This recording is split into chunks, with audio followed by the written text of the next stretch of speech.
तो ये कहानी एक ऐसी दुनिया की है जहाँ पर स्टेटस ही सारा कुछ है और यहाँ पर सिर्फ दो ही चीजों का इस्तेमाल किया जाता है। पहली है सॉर्ड और दूसरी है सॉर्सरी। सीन चेंज होते ही हमें हमारी कहानी के मेन प्रोटैगनिस्ट को दिखाया जाता है जो कि एक पेड़ के ऊपर बैठा हुआ है और वो आज की कमाई को चेक कर रहा होता है। अरे वाह, आज तो काफी अच्छी कमाई हो चुकी है। लेकिन तभी उसे यहाँ पर किसी के चिल्लाने की आवाज आती है। वो ये चेक करता है कि यहाँ पर एक ग्रीन स्लाइम है जो कि दो विलेजर्स को परेशान कर रहा है, यानी कि उन्हें जान से मारना चाहता है। और इन दोनों का ही लेवल 1 पर है, यानी कि ये दोनों ही काफी कमजोर हैं। कोजी ये सारा कुछ देखकर इस स्लाइम के ऊपर एक सिक्का फेंक कर मारता है, जिससे ये स्लाइम यहीं पर चित हो जाता है, यानी कि मारा जाता है। ये दोनों ही बंदे कोजी को यहाँ पर देखकर काफी हैरान हो जाते हैं और उन्हें समझ नहीं आता कि उसने अकेले ही इस स्लाइम को कैसे हरा दिया। अरे सुनो बच्चे, अपना हाथ आगे करो। और जैसे ये छोटा बच्चा अपना हाथ आगे करता है तो कोजी उसके हाथ में काफी सारे ब्रॉन्ज कॉइन रख देता है और वो उसे ये बताता है कि जब भी तुम किसी स्लाइम को जान से मारते हो तो उसके अंदर से तुम्हें काफी सारे ब्रॉन्ज कॉइन्स मिलते हैं और ये भी उनमें से कुछ हैं जो कि मैं तुम्हें दे रहा हूँ। अब जैसे कोजी यहाँ से जा रहा होता है ये बच्चा उससे पूछता है, सुनो मिस्टर, तुम कौन हो और तुम्हारा नाम क्या है? कोजी उससे कहता है कि ये तुम खुद ही देख सकते हो। जैसे वो अपना स्टेटस ओपन करता है तो ये दोनों ही उसका स्टेटस देखकर काफी शॉक्ड हो जाते हैं, क्योंकि कोजी एक विलेजर है जिसका लेवल 999 है। जिसके बाद हमें इस वर्ल्ड के बारे में बताया जाता है कि आखिरकार ये वर्ल्ड किस तरह से काम करता है। और पहले इसे जापान कहा जाता था, लेकिन अब इसका नाम चेंज हो चुका है और यहाँ पर लोगों को अलग अलग टास्क मिलते हैं जो कि उन्हें पूरे करने पड़ते हैं। और साथ में कुछ के पास स्पेशल टैलेंट होते हैं, जिनमें से कुछ मॉन्क बनते हैं, कुछ प्रीस्ट और कुछ एडवेंचरर्स। और साथ में कुछ लोग ऐसे भी होते हैं जिनकी पावर्स काफी ज्यादा हाई लेवल की होती हैं और ऐसे लोग सेज या फिर किंग बनते हैं। लेकिन भाई इन सभी के बीच में जो रोल सबसे कमजोर होता है वो है एक विलेजर का, जो कि हमारा कोजी है। और आमतौर पर विलेजर्स अपनी नॉर्मल लाइफ ही स्पेंड करते हैं क्योंकि उनका स्टेटस 1 से 10 के बीच में होता है, पर कोजी का स्टेटस 999 है जो कि उन सबसे काफी ज्यादा है। इस तरफ एक लड़की भागते हुए आती है और ये एक सेक्रेट सॉर्ड को ढूंढ रही है। कोजी भी आराम से टहलता हुआ गिल्ड के अंदर आ जाता है और वो रिसेप्शनिस्ट को ये बताता है कि उसने अपनी जॉब पूरी कर दी है, जिसके बदले में उसे 5 गोल्डन कॉइन्स मिलते हैं। आसपास खड़े हुए सभी लोग ये सुनकर काफी शॉक्ड हो जाते हैं। क्या सच में 5 गोल्डन कॉइन्स? पर इसने ऐसा कौन सा काम किया है या कौन से मॉन्स्टर को जान से मारा है? लेकिन भाई कोजी इन सभी की बातों पर ध्यान नहीं देता और वो यहाँ से निकल जाता है। और साथ में वो ये सोचता है कि मुझे बस 4500 ही गोल्डन कॉइन्स इकट्ठे करने हैं। जिसके बाद कोजी ये चेक करता है कि यहाँ पर काफी सारी न्यू क्वेस्ट लगी हुई हैं, जिससे वो काफी अच्छे पैसे कमा सकता है। फिर हमें बाहर का सीन दिखाया जाता है जहाँ पर ये बंदा सभी के सामने अनाउंस कर रहा होता है कि हमारे अर्थ पर काफी सारे डीमंस ने कब्जा कर लिया है और हमें इनसे बचने के लिए डीमन किंग को जान से मारना होगा, वरना कभी भी इस वर्ल्ड में शांति नहीं आ सकती। इस बंदे का नाम है रेक्स और ये एक हीरो है और जो लड़की इसके साथ में है वो एक सेज है। सारे बंदे इस लड़की को ही नोटिस कर रहे होते हैं क्योंकि ये काफी सुंदर है। अरे वाह, ये लड़की तो काफी अच्छी लग रही है, मैं भी इसकी टीम में आना चाहूंगा। वैसे मैं भी काफी लंबे टाइम से डीमंस के साथ फाइट करता हुआ आ रहा हूँ, तुम मेरा स्टेटस भी चेक कर सकते हो जो कि 86 है। लेकिन रेक्स इस बंदे को मना कर देता है कि मैं तुम्हें रिक्रूट नहीं कर सकता, मेरे साथ ज्वाइन होने की बस एक ही शर्त है कि जितना मैं कंट्रीब्यूट करूंगा तुम्हें भी उतना ही करना होगा।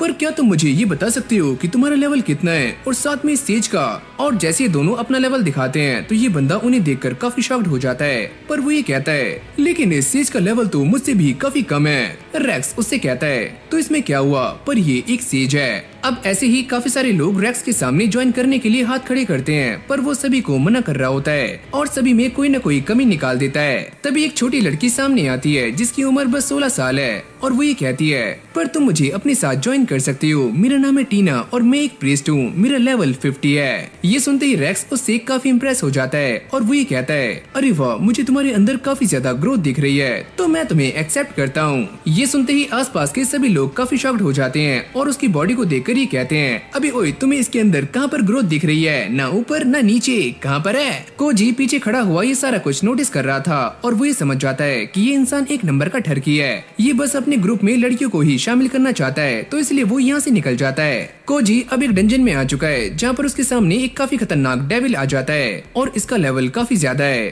और इससे पहले ये डेविल कोजी पर अटैक करता, कोजी इसकी जोरदार मुक्का मारता है और इसे एक ही झटके में चित कर देता है। अब ऐसे ही आगे जाते हुए वो काफी सारे डेविल्स को जान से मार रहा होता है और उसे काफी ज्यादा रेयर आइटम मिल जाता है जो कि एक ब्लू डेविल का हॉर्न है। चलो यार आगे चलते हैं और अब बस मुझे कुछ ही डेविल्स को जान से मारना है। लेकिन जैसे वो आगे जाता है वो ये देखता है कि उसके सामने रेक्स की पार्टी है और जैसे ही रेक्स के सामने एक डेविल आता है तो वो उसे काफी आराम से जान से मार देता है। पर भाई कोजी इन सभी के लफड़े में पड़ना नहीं चाहता तो वो अकेला ही आगे बढ़ता है। ये सारे लोग आपस में बातें कर रहे होते हैं और साथ में एक दूसरे को अपना अपना इंट्रोडक्शन देते हैं। जिसके बाद ये सारी लड़कियां रेक्स से ये पूछती हैं कि वो इसी डंजन में क्यों आए। रेक्स उन्हें ये बताता है इस जगह पर एक हिडन चैम्बर है जिसके बारे में बस रॉयल फैमिलीज ही जानती हैं और हमें इन क्रेस्ट का पीछा करना है। लेकिन ये बात सुनते ही सारी लड़कियां काफी शॉक्ड हो जाती हैं कि उस जगह पर एक काफी खतरनाक सेक्रेट स्वॉर्ड है जिसे आज तक किसी ने भी उठाया नहीं है और उसके अंदर काफी ज्यादा अनलिमिटेड पावर्स हैं। पर इन सभी को अब भी ये बात समझ नहीं आती कि पहले इस स्वॉर्ड को बाहर निकाला क्यों नहीं गया। अगर ऐसा हुआ होता तो डीमन किंग पहले ही मारा जा सकता था।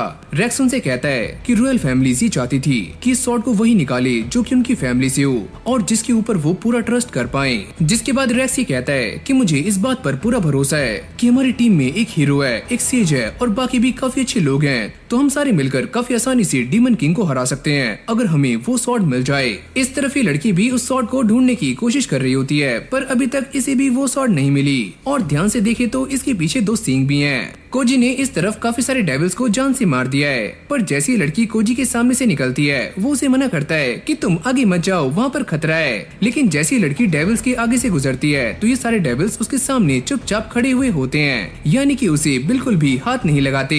यहाँ पर रेक्स की हालत काफी खराब हो चुकी है क्योंकि उसने भी काफी सारे डीमंस को जान से मार दिया है लेकिन अब वो काफी थक चुका है। जिसके बाद ये सारे एक दूसरे की हेल्प कर रहे होते हैं, यानी कि उनके माना को रिकवर कर रहे हैं। लेकिन अजीब बात तो ये है कि परना को इन सारी चीजों से बिल्कुल भी फर्क नहीं पड़ता और वो ये कहती है कि देखो मैं एक मेज हूँ और मुझे ऐसे डंजन्स में जाने का काफी शौक है और मुझे इसके बारे में काफी अच्छे से नॉलेज भी है। काना काफी सैड हो जाती है और वो ये कहती है कि मुझे ऐसा लग रहा है कि मैं तुम सभी को होल्ड बैक कर रही हूँ, ऐसा कुछ भी नहीं है, तुम हमारे साथ काफी अच्छे से काम कर रही हो। और फाइनली हम उस जगह पर पहुँचने ही वाले हैं जहाँ पर वो स्वॉर्ड है। अब जैसे ये सारे यहाँ पर आते हैं वो ये देखते हैं कि सामने वही लड़की खड़ी हुई है। रेक्स ये देखकर काफी शॉक था कि यहाँ पर वो सेक्रेट स्वॉर्ड नहीं है। वो उससे कहता है क्या तुमने वो स्वॉर्ड यहाँ से चुराई है?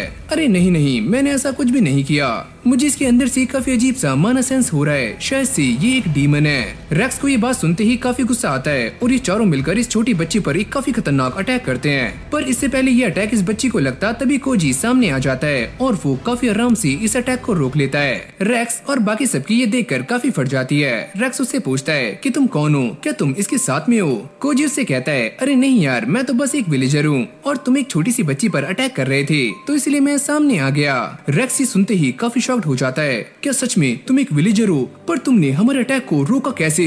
मैंने उसे बस ऐसे पकड़ा और अपने हाथ से रोक दिया।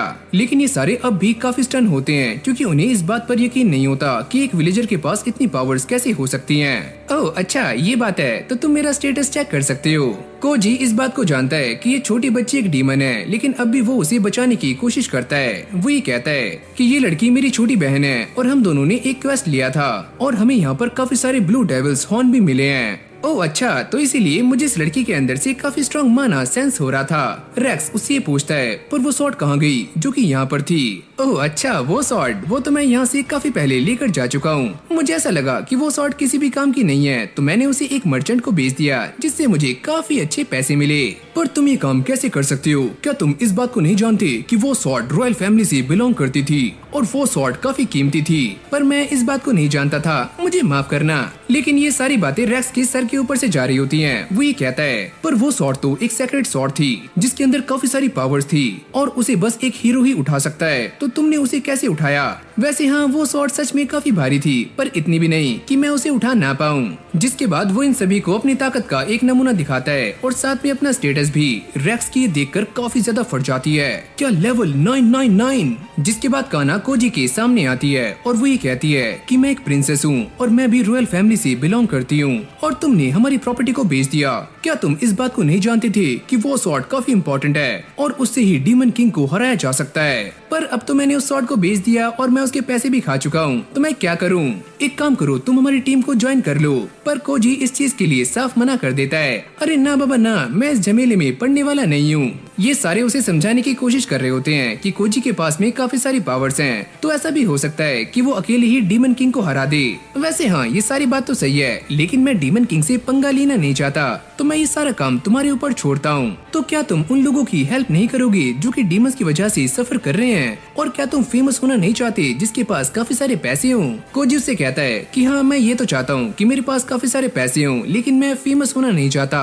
और भाई काना उसे मनाने की पूरी कोशिश कर रही होती है और साथ में वो ये कहती है, चलो मैं तुम्हारे सामने एक ऑफर रखती हूँ, अगर तुमने डीमन किंग को जान से मार दिया तो मैं तुम्हारी वाइफ बन जाऊंगी। लेकिन भाई कोजी इस ऑफर को भी ठुकरा देता है, मुझे इसके अंदर कोई भी इंटरेस्ट नहीं है। और ये सारी बातें बोलकर कोजी इस डंजन से बाहर आ जाता है और वो इस छोटी सी बच्ची को छोड़कर यहाँ से जा रहा होता है। लेकिन ये छोटी सी बच्ची उससे कहती है कि मैं काफी लंबे टाइम से तुम्हारे जैसे ही इंसान का वेट कर रही थी, प्लीज मुझसे शादी कर लो। कोजी ये सुनते ही काफी हैरान हो जाता है, क्या शादी, वो भी तुमसे? अब ये लड़की बार बार कोजी को इस बात के लिए फोर्स कर रही होती है कि वो उससे शादी कर ले, लेकिन कोजी उसे मना करते हुए आगे जाता है। लेकिन तभी ये लड़की पटाख से उसके सामने आ जाती है। कोजी उससे कहता है कि तुम मेरे लिए काफी छोटी हो और मुझे ऐसी लड़कियां काफी पसंद हैं जो बड़ी हो और उनका फिगर भी काफी अच्छा हो। पर अब भी ये लड़की हार नहीं मानती, वो कोजी से कहती है कि वो उसके लिए वेट कर सकती है 3 साल या उससे भी ज्यादा। लेकिन कोजी इन सारी बातों को साइड रखते हुए इस लड़की से ये पूछता है कि वो यहाँ पर क्या कर रही थी और उसे सेक्रेट सॉर्ड क्यों चाहिए। जिसके बाद वो सारी बातें काफी अच्छे से एक्सप्लेन करती है कि उसके डैड की तबीयत काफी खराब है और इसीलिए उसे वो सेक्रेट सॉर्ड चाहिए थी। अगर किसी हीरो ने इससे पहले वो सेक्रेट सॉर्ड हासिल कर ली तो उसके डैड मारे जाएंगे। कोजी से पूछता है, पर तुम्हारे डैड कौन है? और वो काफी डरते हुए ये बताती है कि मेरे डैड डीमन किंग हैं। कोजी उससे कहता है कि मैं भी डीमन किंग को जान से मारना नहीं चाहता, क्योंकि मुझे भी ऐसा लगता है कि डीमन किंग को जान से मारने से ये दुनिया कोई बेटर प्लेस नहीं बनेगी। अब ये लड़की कोजी को ये बताती है कि वो भी एक ऐसे वर्ल्ड को बनाना चाहती है जहाँ पर ह्यूमंस और डीमंस एक साथ रह पाए, उन दोनों के बीच में कोई भी फाइट नहीं हो और कोई भी एक दूसरे को जान से ना मारे। देखो, तुम्हारा ये सपना काफी अच्छा है, लेकिन ये पूरा नहीं हो सकता क्योंकि डीमंस एक के बाद एक आते जा रहे हैं और ह्यूमंस उनके साथ नहीं रहेंगे क्योंकि ह्यूमंस उनसे काफी डरते हैं। अब ऐसे ही इन दोनों के बीच में बातें चल रही होती हैं। फिर हमें अंदर का सीन दिखाया जाता है जहाँ पर रेक्स और ये सारे इस बात को लेकर काफी परेशान होते हैं कि पता नहीं कोजी यहाँ पर कैसे आया और उसने इन सभी का सारा प्लान खराब कर दिया। और अब ये सेक्रेट सॉर्ड भी यहाँ पर नहीं है। अब ये सारे यहाँ से जाने के बारे में सोच रहे होते हैं, लेकिन रेक्स को अब भी कोजी के लास्ट वर्ड्स याद आ रहे होते हैं कि उसने ऐसा कहा था कि मुझे इस बात से कोई भी फर्क नहीं पड़ता कि ये वर्ल्ड कैसे काम करता है। रेक्स को इस बात पर यकीन हो चुका है कि पक्का कुछ न कुछ तो ऐसा है जो कि कोजी छुपा रहा है। रात में कोजी आराम से जा रहा होता है, लेकिन वो ये देखता है कि ये छोटी सी बच्ची अब भी उसका पीछा कर रही है। वो ये पूछता है कि तुम यहाँ पर क्या कर रही हो? अब ये छोटी सी बच्ची उससे कहती है कि मैं यहाँ से चली जाऊंगी अगर तुम मेरी हेल्प करोगी, मुझे एक मेडिसिन चाहिए। और साथ में वो ये कहती है कि उसके पास 500 सिल्वर कॉइन्स भी हैं, बस उसे कोजी की हेल्प चाहिए ताकि वो विलेज में जाकर उस मेडिसिन को बाय कर पाए।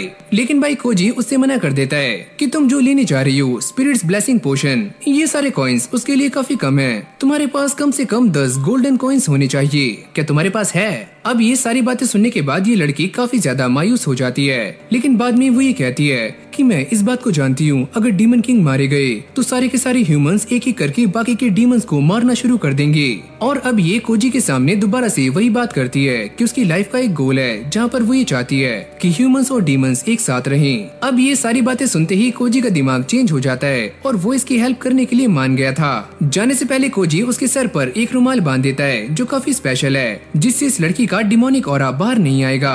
और वो ये कहती है, तुम्हारा शुक्रिया, वैसे मेरा नाम है एलिस।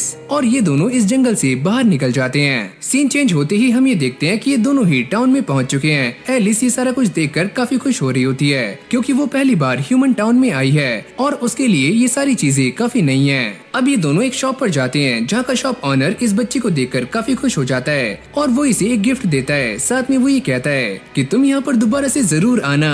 जाते हुए एलिस उससे पूछती है, वैसे एक एप्पल कितने का आता है? कोजी उससे कहता है कि लगभग 150 ब्रॉन्ज कॉइन्स का। कुछ टाइम के बाद ये दोनों ही एक इन में आ जाते हैं जहाँ पर एलिस बेड को देखते ही उसके ऊपर लेट जाती है और ये बेड उसे काफी ज्यादा सॉफ्ट लगता है क्योंकि वो आज से पहले किसी भी ऐसे बेड पर लेटी नहीं होती। कोजी यहाँ से निकलते हुए एलिस से कहता है कि वो स्पिरिट्स ब्लेसिंग पोशन लेने के लिए जा रहा है, तो एलिस को इसी इन में रहना है, उसे यहाँ से बाहर नहीं जाना। अब अगले सीन में हमें एक काफी खतरनाक डीमन को दिखाया जाता है जो कि आसमान में उड़ रहा है और उसकी आंखों में काफी गुस्सा है। दरवाजे पर नॉक नॉक होता है। एलिस को ऐसा लगता है कि कोजी दोबारा से आ चुका है, पर जैसे वो दरवाजा खोलती है तो उसके सामने एक काफी बड़ा हट्टा कट्टा बंदा खड़ा हुआ होता है, जिसको देखकर एलिस बेहोश हो जाती है। और तभी कोजी उसके पीछे से बाहर आता है। वो ये कहता है, अरे यार ये मेरा दोस्त है जिसको लेने के लिए मैं यहाँ से गया था। जिसके बाद ये सारे आराम से बैठकर चाय की चुस्की ले रहे होते हैं और आपस में बातें डिस्कस कर रहे होते हैं। कोजी ने इस बंदे को, जिसका नाम है टकाको, उसे एलिस के बारे में सारा कुछ बता दिया है और वो भी इसकी हेल्प करने के लिए रेडी हो चुका है। अब टकाको अपने बारे में बताना शुरू करता है कि उसके साथ भी एक इंसिडेंट हुआ था जहाँ पर एक डीमन ने उसकी जान बचाई थी और तभी से उसने एडवेंचरर का काम छोड़ दिया है और वो एक पीसफुल लाइफ जी रहा है। टकाको ये बताता है कि अब वो एक बार को रन करता है और उसे इसके अंदर काफी ज्यादा मजा आता है। जिसके बाद वो ये कहता है, सुनो एलिस, क्या तुम मेरे साथ नहाने चलोगी? और वो ये सुनकर काफी हैरान हो जाती है। कोजी ये कहता है, अरे एलिस तुम घबराओ मत, ये कोई लड़का नहीं है, ये एक लड़की है। कोजी इसका मजाक बनाता है और ये सुनते ही टकाको को काफी गुस्सा आता है और वो कोजी की एक जोरदार किक जड़ देती है। अब जाते हुए एलिस टकाको से ये पूछती है कि कोजी इतना स्ट्रॉन्ग कैसे है। टकाको ये बताती है कि वो बचपन से ही काफी सारे मॉन्स्टर्स को मारता हुआ आ रहा है और उसकी स्ट्रेंथ पहले से काफी गुना बढ़ चुकी है। पर अब भी एलिस इस बात को सोचकर काफी परेशान हो रही होती है कि कोई इंसान इतने कम टाइम में लेवल 999 तक कैसे पहुंच सकता है। पर टकाको ने एलिस का ये फेस देख लिया है और वो उसे समझाने की कोशिश करती है कि कोजी इतना स्ट्रॉन्ग क्यों है और उसके पास इतनी सारी पावर्स कैसे आई हैं। लेकिन तभी अचानक हम ये देखते हैं कि सामने से चिल्लाने की आवाजें आनी शुरू हो जाती हैं और आसमान में से काफी सारी चीजें नीचे गिर रही होती हैं और ये सारे के सारे ही जंगली बोर्ड्स होते हैं जो कि ऊपर से नीचे गिर रहे होते हैं। फिर हमें दोबारा से उसी बंदे को दिखाया जाता है जो ये कहता है कि मैं अपनी तरफ से इस बात को ऑफिशियली अनाउंस करता हूँ कि डीमन किंग ने इंसानों के लिए वॉर को डिक्लेयर कर दिया है और ये उसी की ही सजावट है। अब इन सारे के सारे मॉन्स्टर्स ने ह्यूमन के ऊपर अटैक्स करने शुरू कर दिए होते हैं। एलिस भी ये सारा कुछ देखकर काफी परेशान हो जाती है क्योंकि इससे उसका सपना पूरा नहीं होगा। कोजी भी टाइम को वेस्ट नहीं करता और वो इन सारे के सारे मॉन्स्टर्स को उठाकर हवा में फेंकना शुरू कर देता है और इनके माना स्टोन को कलेक्ट करने लगता है। ये डीमन भी इस बात को देखकर काफी परेशान हो जाता है कि ऐसा कैसे हो सकता है, ये कौन है जो कि इन सारे के सारे मॉन्स्टर्स को ऊपर की तरफ फेंक रहा है, इतना स्ट्रॉन्ग कौन हो सकता है। रेक्स भी अपनी पार्टी के साथ यहाँ पर आ चुका है और वो भी अपनी पावर्स का इस्तेमाल करते हुए इस जायंट बर्ड को एक ही बार में खत्म कर देता है। जैसे वो दोबारा से एक और अटैक को चार्ज करता है तो एक जंगली बोर उड़ता हुआ उसकी तरफ आता है जिससे उसका ये अटैक फेल हो जाता है और इसे कोजी ने ही फेंका होता है। अरे यार ये कहाँ चला गया। पर जैसी काना कोजी को यहाँ पर देखती है उसको ऐसा लगता है कि कोजी डीमंस के साथ मिला हुआ है, पर कोजी उसके पास आकर उसे काफी अच्छे से सारा कुछ एक्सप्लेन करता है कि ऐसा कुछ भी नहीं है और साथ में वो इन सभी को ये भी समझाता है कि अगर ये सारे ऐसे ही पावरफुल अटैक्स करते रहे तो इससे आम सिविलियंस को भी काफी परेशानी हो सकती है। तो इसलिए वो अपनी स्ट्रेंथ का इस्तेमाल कर रहा है ताकि वो इन सभी को काफी आसानी से बाहर फेंक पाए। पर इससे इन सभी को एक बात तो क्लियर हो जाती है कि कोजी के पास कोई भी मैजिकल पावर्स नहीं है, उसके पास स्ट्रेंथ काफी ज्यादा है। तुम सारे यहाँ पर कुछ भी कर लो पर तुम डीमन किंग की आर्मी से बच नहीं पाओगे, तुम सारे ही मारे जाने वाले हो। कोजी एलिस से पूछता है, क्या तुम इस इंसान को जानती हो कि ये कौन है? और एलिस ये बताती है कि ये डीमन किंग का एक काफी खास बंदा है और इनकी फैमिली काफी लंबे टाइम से डीमन किंग को सर्व करती आ रही है। काना सामने आती है और वो ये कहती है कि उसके पास एक प्लान है, पर कोजी उससे कहता है तुम्हारा प्लान एकदम बकवास है और ये बिल्कुल भी काम नहीं करेगा। कोजी पहले इस बात को जानना चाहता है कि आखिरकार डीमन किंग के मन में क्या है और वो ये सारा कुछ क्यों कर रहा है। चलो एक काम करते हैं कि मैं जाके ही सीधा इससे बात कर लेता हूँ। और वो काफी ऊपर जंप लगाता है। टकाको भी उसके पीछे आती है जो कि कोजी को और ऊपर उछाल देती है और वो काफी तेजी से ऊपर की तरफ जा रहा होता है। सभी लोग ये देखकर काफी शॉक थे कि कोजी काफी ऊपर जा चुका है। अब ये डीमन भी कोजी को अपने सामने देखकर काफी हैरान हो रहा होता है। वो ये पूछता है कि तुम कौन हो और तुम यहाँ पर क्या कर रहे हो। कोजी उससे कहता है कि मैं तो बस एक मामूली सा विलेजर हूँ जो कि बस यहाँ से गुजर रहा था। मेनो कोजी को यहाँ पर देखकर काफी ज्यादा हैरान हो जाता है और वो उससे पूछता है कि तुमने इतनी लंबी जंप कैसे लगाई, क्या तुम वही तो नहीं हो एक हीरो।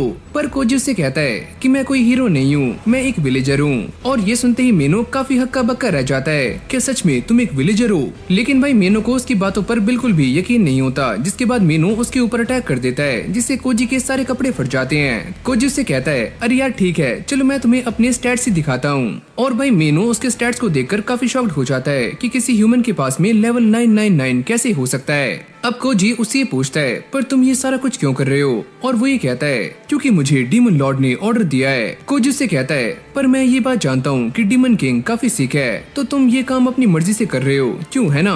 तुम इसके बारे में कैसे जानते हो? वो बस मेरी दोस्त डीमन किंग की बेटी है जिसका नाम है एलिस। क्या प्रिंसेस एलिस? पर तुमने उसके साथ क्या किया? वो कहाँ पर है? लेकिन भाई कोजी उससे बार बार एक ही सवाल करता है कि तुम ये सारा कुछ क्यों कर रहे हो? मीनू उससे कहता है, क्योंकि मुझे डीमन किंग ने ऑर्डर दिया है और इसीलिए मैं ये सारा कुछ कर रहा हूँ। कोजी उससे कहता है, मैं तो डीमन किंग से पहले ही मिल चुका हूँ और मैं जानता हूँ कि उन्हें बस एक ही चीज चाहिए और वो है ह्यूमंस के साथ पीस। कोजी उससे कहता है कि मुझे ऐसा लगता है कि शायद से किसी ने डीमन किंग को मैनिपुलेट कर दिया है और लास्ट टाइम जब तुम्हें उनसे ऑर्डर्स मिले थे तो क्या तुम्हें डायरेक्ट मिले थे? मीनू इस बात को याद करता है कि उसकी डीमन किंग के साथ में लास्ट मुलाकात कैसे हुई थी और वो जिस हाल में थे उसे कोई भी ऑर्डर डायरेक्ट नहीं मिले हैं। अब ये सारी बातें सुनने के बाद मीनू को ऐसा लगता है कि शायद से कोजी की बात में थोड़ी बहुत सच्चाई हो सकती है, लेकिन अब कोजी को गुस्सा आना शुरू हो चुका है और वो यहाँ पर काफी सारी बर्ड्स को जान से मार देता है ताकि वो इससे काफी अच्छे पैसे कमा पाए। मीनू इस बात को देखकर काफी हैरान था कि एक इंसान के पास इतनी पावर्स कैसे हो सकती हैं कि वो इन सारे के सारे क्रोस को बड़ी आराम से जान से मार रहा है। नीचे हीरोज की पार्टी खड़ी हुई होती है और वो भी कोजी को देखकर काफी शॉक्ड हो रहे होते हैं कि सच में कोजी के पास काफी सारी पावर्स हैं। अब इन सारे क्रोस को मारने के बाद कोजी मीनू से कहता है कि मैं इस बात को जानता हूँ कि डीमन किंग ने ये ऑर्डर्स तुम्हें डायरेक्ट नहीं दिए हैं, तो तुम एक काम करो, अब से ह्यूमंस के ऊपर अटैक मत करना क्योंकि डीमन किंग भी पीस चाहते हैं और इस काम में मैं तुम्हारा साथ दूंगा। इससे पहले मीनू कुछ समझता कोजी ने उसके ऊपर अटैक कर दिया था जिससे मीनू की बर्ड मर जाती है और वो नीचे गिर रहा होता है। पर अगली पल जैसे ही मीनू की आँख खुलती है वो ये देखता है कि कोजी उसके सामने बैठा हुआ है। तुम इस बारे में चिंता मत करो, मैं कल एलिस को लेकर यहाँ पर आ जाऊंगा और हम सारे मिलकर डीमन किंग के कासल में जाएंगे। अच्छा ठीक है, तो मैं चलता हूँ। फिर हमें अगली सुबह का सीन दिखाया जाता है जहाँ पर कोजी और एलिस बैठे हुए ब्रेकफास्ट कर रहे होते हैं। कोजी उसे समझाता है कि वो काफी जल्दी डीमन किंग के कासल में जाने वाले हैं और वहाँ जाकर सारा कुछ सॉर्ट कर देंगे और जो भी बंदा डीमन किंग को मैनिपुलेट कर रहा है ये उसे भी ढूंढेंगे। एलिस उससे पूछती है, पर हमें वहाँ पर जाने में कितना टाइम लगने वाला है? मेरे ख्याल से 6 दिन। क्या 6 दिन? ये तो काफी ज्यादा है। अरे हाँ ज्यादा तो है। पर भाई एलिस उसकी बातों को मान लेती है और ये दोनों एक सीक्रेट रास्ते से डीमन किंग के कासल में जाने वाले हैं। फिर हमें ये दिखाया जाता है कि ये दोनों एक जगह पर आ चुके हैं जहाँ पर 2 मॉन्स्टर्स उनसे ये कहते हैं, चलो जल्दी से हमारे साथ चलो, हम तुम्हें डीमन किंग के कासल तक काफी जल्दी लेकर जा सकते हैं। कोजी एलिस से कहता है कि तुम इन्हें लेकर घबराओ मत, ये हमें काफी जल्दी वहाँ लेकर पहुँच जाएंगे। पर अगले पल ये दोनों ही बंदे काफी अजीब सी हरकतें करना शुरू कर देते हैं और इस प्लान को यहीं पर ड्रॉप कर देते हैं। टकाको भी यहाँ पर आ चुकी है और अभी सारे मिलकर मीनू के पास जाते हैं और मीनू प्रिंसेस को यहाँ पर देखकर उनके सामने झुक जाता है। वो ये कहता है, प्रिंसेस मुझे माफ करना, मैं इस बात को नहीं जानता था कि जिस विलेज पर मैं अटैक कर रहा हूँ वहाँ पर आप भी हो। लेकिन भाई टकाको मीनू को देखकर उसके प्यार में पागल हो जाती है। अरे वाह कितना हैंडसम मुंडा है, अरे ये कौन है? मीनू भी उसे देखकर काफी हैरान हो गया था, अभी ओए ये आदमी है या फिर औरत? अब ये सारे डीमन कासल में जाने के लिए रेडी हो चुके हैं, पर तभी अचानक हम ये देखते हैं कि हीरोज की पार्टी यहाँ पर आ जाती है और वो सारे कोजी को यहाँ पर देखकर उसे कहते हैं कि हम इस बात को पहले से ही जानते थे कि तुम डीमंस के साथ मिले हुए हो। कोजी उनसे कहता है, तुम्हारी ये स्ट्रेटेजी काफी बेकार है क्योंकि मैं तुमसे काफी ज्यादा स्ट्रॉन्ग हूँ। लेकिन जैसे रेक्स ये बात सुनता है तो उसे काफी गुस्सा आ जाता है और वो कोजी पर अटैक करने के लिए रेडी हो जाता है। कोजी उसके अटैक को काफी आराम से रोक लेता है और वो उन्हें समझाने की कोशिश करता है, क्या तुम इस बात को नहीं जानते कि डीमन किंग काफी अच्छे हैं? और क्या तुम मुझे ये बता सकते हो कि लास्ट टाइम डीमन किंग ने हमारे विलेज पर अटैक कब किया था? रेक्स उससे कहता है कि नहीं, मैं इस बारे में कुछ भी नहीं जानता। अब कोजी उन सभी को ये समझाने की कोशिश करता है कि डीमन किंग मैनिपुलेट हो चुका है और हम सारे डीमन कासल इसलिए जा रहे हैं ताकि हम सारा कुछ अच्छे से सॉर्ट कर पाएं। और ये सारे इस बात को भी जान चुके हैं कि ये छोटी बच्ची कोई और नहीं है, ये डीमन किंग की बेटी है। कोजी उन सभी को ये विश्वास दिलाता है कि वो सारे डीमन किंग से बात करके सारा कुछ अच्छे से सॉर्ट कर सकते हैं। लेकिन ये सारे लोग कोजी की बातों को मानने के लिए रेडी नहीं थे क्योंकि इन सभी को ऐसा लगता है कि सारे के सारे डीमंस इविल होते हैं और कोजी का माइंड वॉश हो चुका है। अगले पल ये लड़की कोजी पर फायर से अटैक कर देती है और इन सभी के पास कोई और रास्ता नहीं बचता तो ये सारे यहाँ से भाग जाते हैं। लेकिन इन सभी के पास एक दूसरा प्लान है क्योंकि मीनू ने इन सभी के लिए पहले ही एक सवारी रेडी की हुई है और ये सारे वहाँ पहुँच जाते हैं। लेकिन जैसे ये सारे सारे अपने सामने दोबारा से उन दोनों को देखते हैं तो कोजी और बाकी सबकी हालत टाइट हो जाती है। टाकाको उन दोनों को देखकर काफी खुश होती है, यानी कि उसके दिमाग में कोई न कोई खुराफात चल रहा है। जिसके बाद ये सारे इसके अंदर बैठ जाते हैं और टाकाको इन दोनों को संभाल रही होती है, यानी कि इन दोनों को बुरी तरह से पेल रही होती है। रेक्स और बाकी सब अब भी कोजी के ही बारे में सोच रहे होते हैं, क्या वो जो कर रहा है क्या वो सही है। रात में ये सारे बैठकर प्लान बना रहे होते हैं कि कैसे वो जल्दी डिमोनिक कासल तक पहुंच सकते हैं। कोजी मेनो से कहता है कि रास्ते में हमें काफी दिक्कतें आने वाली हैं, तो तुम्हें अपने ब्लू हॉर्न्स को छुपा कर रखना चाहिए, क्योंकि जिस रास्ते से हम जाने वाले हैं वहाँ के लोग काफी आसानी से डीमंस को सेंस कर सकते हैं। अभी सारे सोचते हैं कि पहले उन्हें सेलमीरिया जाना है, जहाँ से वो आगे बढ़ेंगे। फिर हमें सुबह का सीन दिखाया जाता है जहाँ पर ये सारे ऑलरेडी ही सेलमीरिया पहुँच चुके हैं। कोजी यहाँ पर काफी ज्यादा खुश होता है। इस जगह पर ये सारे एक ट्रेडर बनकर आए होते हैं और कोजी सामने बंदों से बातें कर रहा होता है। अरे यार, हम तो यहाँ पर इसलिए आए हैं ताकि हम ब्लू हॉर्न्स को बेच पाएं। हमें अंदर जाने दो, हम और कुछ भी नहीं करेंगे। साहब जी विश्वास तो करो। पर तुम्हारे पास से कोई न कोई डिमोनिक ऑरा सेंस हो रहा है। तभी एलिस सामने आती है और वही कहती है कि देखो हमारे पास ये ब्लू हॉर्न्स हैं और इसी के अंदर से वो डिमोनिक ऑरा बाहर निकल रहा है। अच्छा ठीक है, मैं समझ गया। पर एक सेकंड, ये छोटी बच्ची कौन है और ये यहाँ पर क्या कर रही है? अरे ये मेरी छोटी बहन है और ये यहाँ पर इसलिए आई है क्योंकि ये मुझसे कह रही थी कि मुझे सेलमीरिया घूमना है। ओह अच्छा, सेलमीरिया घूमना है, तो तुम यहाँ पर काफी अच्छे मौके पर आए हो क्योंकि हम एक जश्न की तैयारियां कर रहे हैं। कोजी ये बात सुनते ही काफी हैरान हो जाता है। क्या सेलिब्रेशन? पर किस चीज के लिए? कुछ टाइम पहले डीमन किंग की आर्मी ने हमारे ऊपर अटैक कर दिया था, पर हमारी फोर्स ने उन्हें खदेड़ दिया और अब हम 2 से 3 दिन में डीमन किंग को जान से मारने वाले हैं। कोजी ये बात सुनते ही काफी ज्यादा सीरियस हो जाता है और वो ये सोचता है कि हमें काफी जल्दी ही डीमन किंग के कासल तक पहुंचना होगा और ह्यूमंस और डीमंस के बीच में होने वाली इस वॉर को रोकना होगा, वरना हमें काफी देर हो जाएगी। अंदर आते ही ये सारे नोटिस करते हैं कि यहाँ पर सभी लोग सेलिब्रेशन की तैयारियां कर रहे हैं, लेकिन ये सारे खड़े हुए इस बात को सोचते हैं कि कैसे वो ह्यूमंस और डीमंस के बीच में ट्रीटी को साइन करवा सकते हैं जिससे ये सारे एक साथ पीसफुली रहें। कोजी कहता है कि मैं ये सोच रहा हूँ कि पहले मुझे डिमोनिक कासल में जाना होगा ताकि मैं डीमन किंग के सामने सारी बातों को काफी अच्छे से एक्सप्लेन कर पाऊँ। टाकाको उससे कहती है पर ऐसा भी तो हो सकता है कि डीमन किंग का माइंड सच में चेंज हो गया हो। अगर ऐसा हुआ तो मुझे अपनी पूरी ताकत से डीमन किंग के साथ फाइट करनी होगी और मैं उसे जान से मार दूंगा। एलिस ये सोचती है कि ये सारी सिचुएशन उसके हाथ से निकलती जा रही है, यानी कि ऐसा कभी भी नहीं होगा कि ह्यूमंस और डीमंस एक साथ रह पाएं।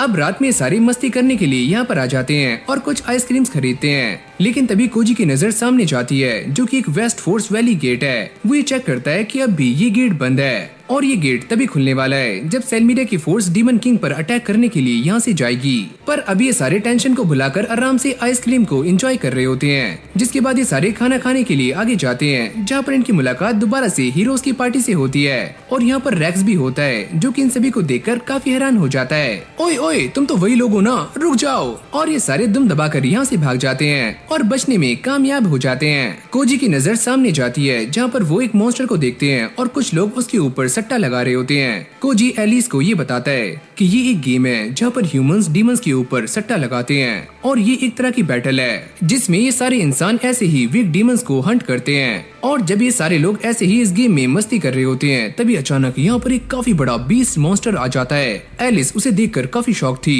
क्योंकि ये डीमन किंग की आर्मी का एक एस रैंक का मॉन्स्टर है और ये आते ही सारे लोगों पर अटैक करना शुरू कर देता है जिससे काफी सारे लोग इंजर्ड हो जाते हैं। पर ये मॉन्स्टर अब भी रुकता नहीं है, सभी लोग इससे बचने की कोशिश करते हैं और वो यहाँ वहाँ भाग रहे होते हैं। कोजी इस चीज को देखकर परेशान हो जाता है कि सामने से और भी ज्यादा मॉन्स्टर्स यहाँ पर स्पॉन हो रहे हैं, लगता है आज मेरी वाट लगने वाली है। और इसी के साथ इस एनिमे का ये पार्ट यहीं पर एंड हो जाता है। अगर आपको ये वाली वीडियो अच्छी लगी हो तो वीडियो को लाइक करके चैनल को सब्सक्राइब करना मत भूलना।